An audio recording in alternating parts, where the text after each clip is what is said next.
Hey guys, you want to know the top 3 pricing strategies to be able to sell your home? Well, this video is for you, so stick around and you'll learn something.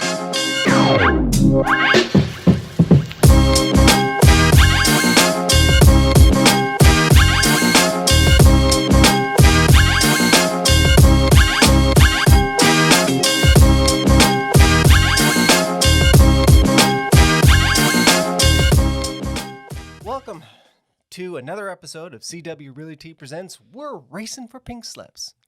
My name's Chris. And my name is Cherie.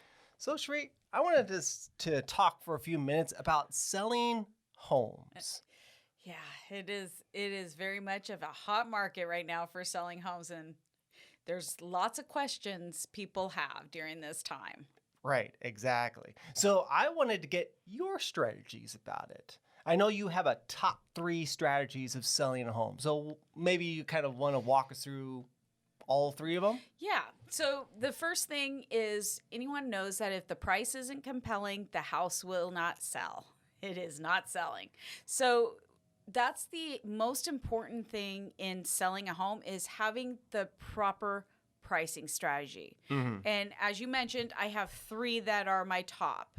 So, and it depends on what type of home you have, what type of seller you are, and what the current market is doing. Right. There's a bunch of different factors that go into it. There are different variables. So there's option 1 is we can push the envelope to the very top price and go above the market. Ooh, so we're going expensive. We're going expensive, and we're trying to find that unique one buyer needle in the haystack. That has all the cash. Yeah, which can take quite a bit of time.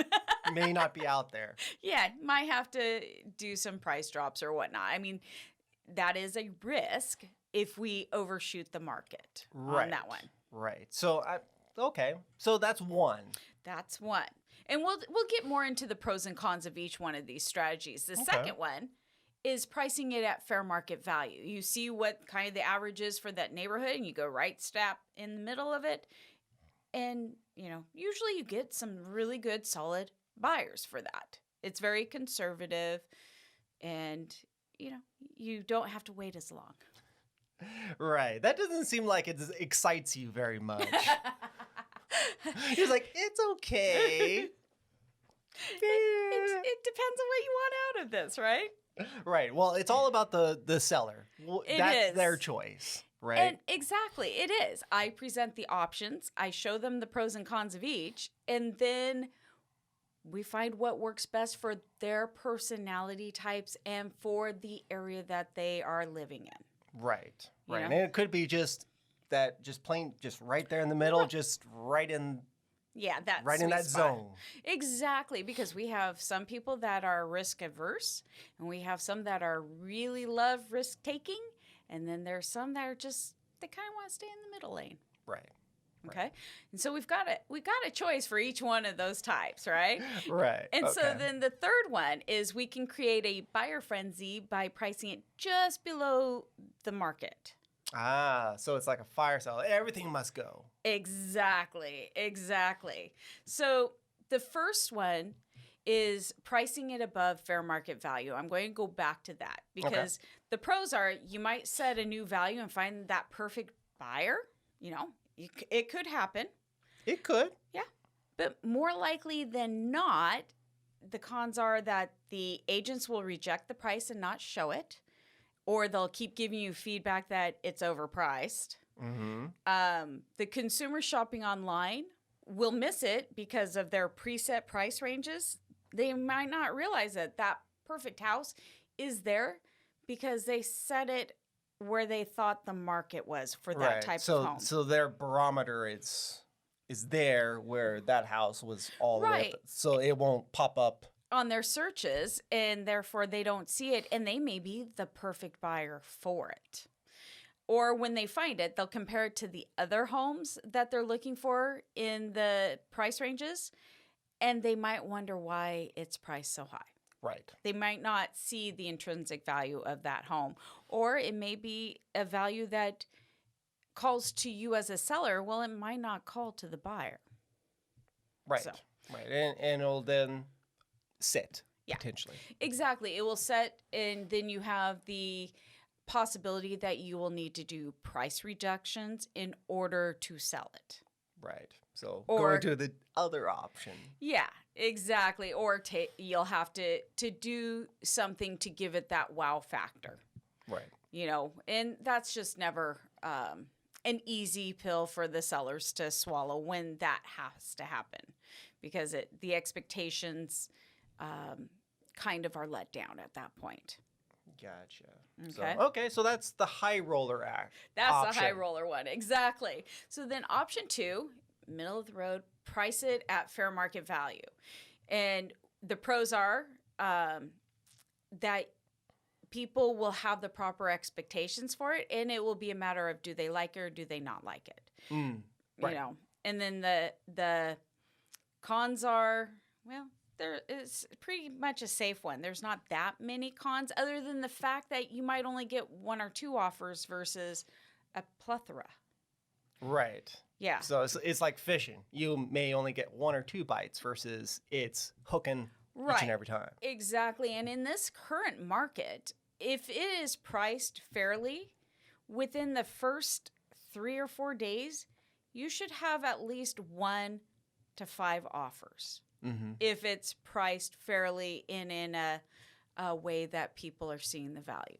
Right. Okay. And we'll return to that towards the tail end of this episode. But yeah, we'll keep that in mind. But yeah let's move on to the next one then. The next one is pricing it just below what the fair market value is. Now, some of the cons of that are sometimes people will just submit offers right at that price and go, well, I submitted it. It's full price offer. Why aren't you accepting my offer? But for the most part, anybody who's watched an auction or something that goes on in an auction house, Mm-hmm. what happens is when they start bidding at the lower price, it kind of gets that pure crowd frenzy that goes on, and that adrenaline starts rushing. And so then the price starts going upwards because the people want it. They see the value in that home. Mm-hmm. And right now, we kind of are having that type of market, is that we are having that auctioneer type pricing in the King, Pierce, Snohomish County areas, and actually in most of the country. Mm-hmm. It just seems because there is such a low inventory right now. Right. So, so just to follow up on that, so why would that be kind of a con to have that sort of pricing war? Because wouldn't you just like, oh yeah, the price is going up, that should be like a great thing, right? well, it is a great thing. However, you do need to prepare your sellers that because it is creating that type of frenzy and atmosphere, they are going to get a lot of offers. And that can be overwhelming. And then the agent has to be able to keep it all straight and be able to figure out what the nets are and evaluate each offer and help them to figure out which one's going to work for their individual circumstance. I'm going to give you an example of something that just happened. I was working with a buyer. We put in an offer on the first day that the house was on the market. There was no offers at the moment. Mm-hmm. Well, the agent and the seller decided, well, let's wait till Wednesday. And we gave a very compelling offer.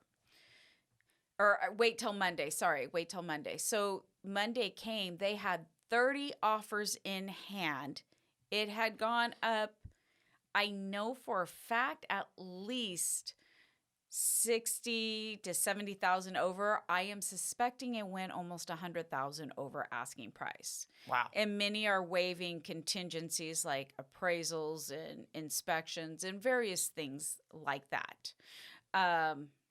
So those can be the cons because, one, it can be overwhelming, but two, you're going to have to pick one. Right. So, yeah. Sometimes it's easier when you only have 3 or 4 offers in hand versus 30. But it could be fun. Right. And depending on how you actually feel as a person, whether or not you actually can make a decision. For those Exactly. indecisive ones, that's going to be really hard. Exactly. Well, and there's ones that will submit, videos or explain why they really love the house, and if you have a soft heart, it could be pulling on those heartstrings. So, Ooh. yeah, so to look at it from analytical type non-emotional way, realizing that it is a home going to someone else, price isn't always the main consideration. Sometimes the people want someone who's going to love the house, so they may not take the highest offer. That's happened. I've experienced that one many a times. Wow, I didn't realize we were going to reality television shows on I know, this. exactly. That seems ridiculous. Well, hey, I had an investment property I was selling, and there was offers from ask price to 30,000 over. All of them were cash, and he went with the one at list price because that one knew the family, had helped out the family, and he wanted to go to a family to start a good home. Because he was raised in that house. Everybody's a little bit different, and so that's why it's important for the sellers to think about, well, what type of seller am I? Right. Yeah, really important. Play a little psychology on it. Exactly. That's why I'm the high driving therapist, realtor at times. One of the several hats you have to have for this job. Exactly, because this can be very emotional for people. Right. It's a story. It's a journey that they're going on. Exactly. So you just got to guide them on the way without hurting their feelings in some sort of way. Exactly. Breaking them down. Exactly. And sometimes it does. You have to get them to come to having a reality check, and that is not always easy, especially when they have preconceived ideas. Perception is not always reality. Right. You can dream. Yeah. But we got to deal with reality. Exactly. So. But in people's mind, perception is reality. Right. So, okay. Got to work with that. But I will say, for a seller, it's a great time to sell because the inventory is so incredibly low. All right. Yeah. Well, so we're getting back to that point. So this is current market value and everything like that. So right. You're explaining the shortage. Yeah. There is only about 3 weeks worth of inventory. If you look at the stats, they say as of February, it was 0.74 months of inventory. Mm-hmm, so that's about 3 slide. weeks. But we are down, what was it? We have a 49% decrease of inventory from February of 2020 pre-COVID. So we've had a drastic drop, which has created this shortage and this increased frenzy because the interest rates are low. People have more buying power, but the longer they wait, the less homes the less amount of home they're going to be able to buy. So that was another thing that I was sharing with you before, is that say for instance they're wanting to buy a $500,000 house, and the interest rates not too long ago were 2.7%, right? So with P&I, their payment would be $2,027.99. Well, now that the interest rates are creeping up into the 3% range, that same house is now going to cost them $509,500. So up almost $10,000 just off the bat. Their P&I is going to be $2,148.07. So they're going to pay $120 more for a house at 3% versus the 2.7%. And they're going to pay almost $43,000 worth of interest over the life of the loan. And that's over just the past couple months. That's just over the last couple weeks. So anytime that somebody is like, I'm going to wait till the market cools down, so I don't have to deal with this. Well, unfortunately, it's not going to be cooling down for quite a while. Prices are going to appreciate. They're expecting our market to appreciate 9% over 2021 and then continuing to appreciate in 2022. And what they're expecting is interest rates to keep rising. So if you were qualified for $580,000 in January, you're probably only qualified for about $560,000 now. Well, that's a big difference, especially if you're looking for that dream home and it costs that much. You've just dipped $20,000 out of your price range. And your payments have gone up. You know, your buying power goes down and you get less house. So instead of that 2-story newly remodeled home, maybe you're having to get one that's still kind of in the 90s that you have to update. Right. And is about 500 square feet smaller. Well, that's that reality check that we were talking about earlier. So either you strike when the iron's hot or strike when you're ready, but realize you may not get exactly what you were dreaming about. Exactly. So if there's a seller out there that's wanting to list, they can give me a call and I can help them through this process. Because 1, we can get them a very good price for it. And 2, we can help strategize for them to get into the home that they want at a price that's reasonable. Right. So awesome. Yeah. Well, cool. So I think we talked through this subject pretty well. I think so. Yeah. So we'll just end it off right there. Sounds and we'll good. continue on with the next subject next time around. Sounds great. So my name was Chris. My name is Cherie. And we'll see you next time. And please subscribe if you like this. And if you have any questions or comments, please put them below. Thank you.